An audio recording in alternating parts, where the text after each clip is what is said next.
My wife abandoned our family to join a no relationships allowed cult with her friends, and years later, she came back expecting to be welcomed with open arms. I, 29 male, got married 6 years ago, but have been divorced for 3 years now.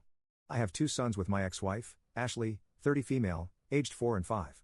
But I have full custody of them since she didn't want to be bogged down because of her family.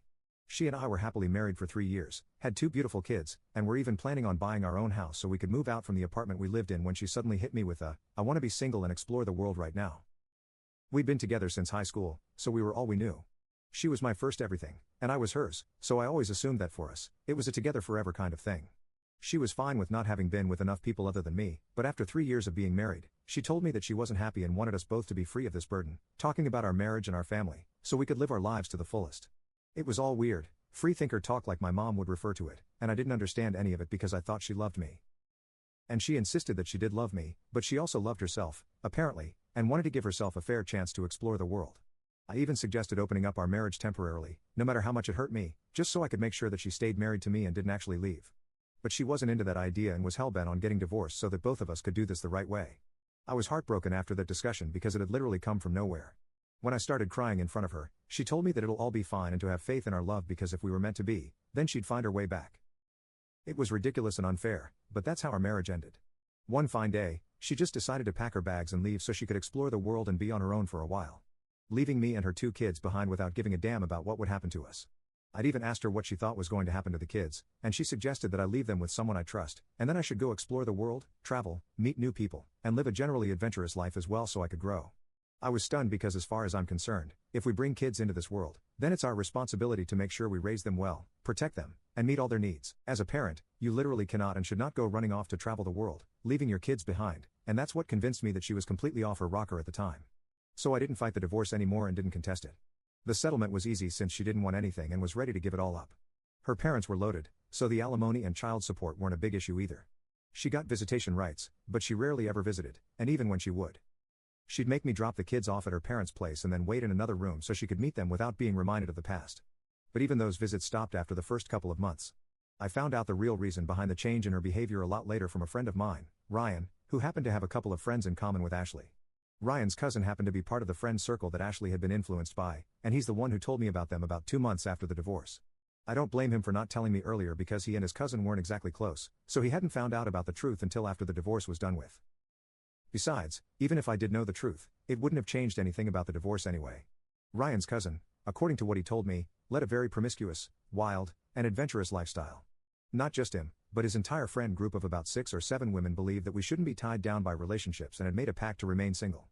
Ashley had been introduced to this friend circle by a coworker of hers who believed that she'd get along well with these women, even though she wasn't single and couldn't be part of that school of thought, given that she was married with 2 kids at that point.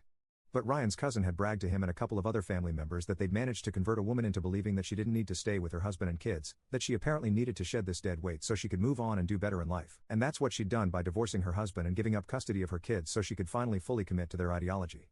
She'd been bragging about the like-minded status of their group and how they'd managed to turn someone into one of them, which meant that there was definitely something powerful and compelling about their beliefs.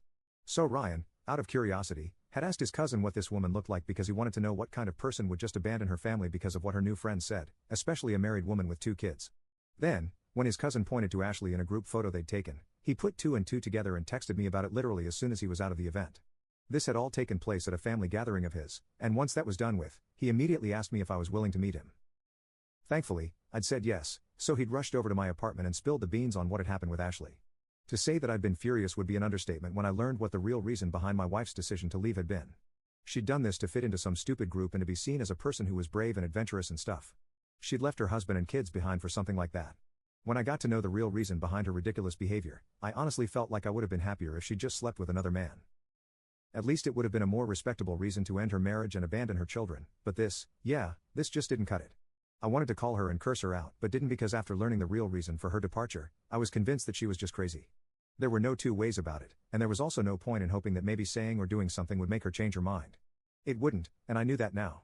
So I just decided to make the best of my circumstances and raise my sons to be better men than their mother had been. I also worked harder at my own job and made sure they never felt abandoned. I hired a nanny and started working twice as hard at the office, so I wouldn't have to bring the office home with me. And as soon as I'd come back home, all my time would be spent with my kids.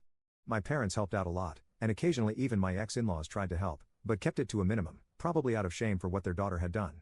They were the ones who were paying the child support installments every month, and I knew it because from what I'd heard, Ashley was busy blowing all her money on trips to exotic locations at high-end hotels. Now that she had no family to think of, she could spend all her money on crap like that, and nobody would bat an eye.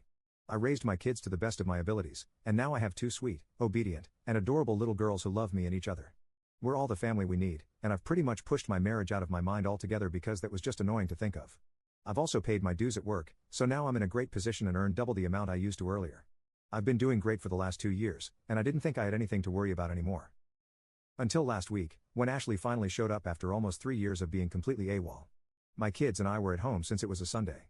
We have enough money to buy our own house now, but I've stayed in the same apartment since I really love this place, and it's convenient for the commute to work as well. Clearly, I should have moved because, unfortunately, since I'd remained in the same place, Ashley knew where to find me. She just showed up at our door randomly that day, and I think it must have knocked the wind out of me to see her after almost 3 years.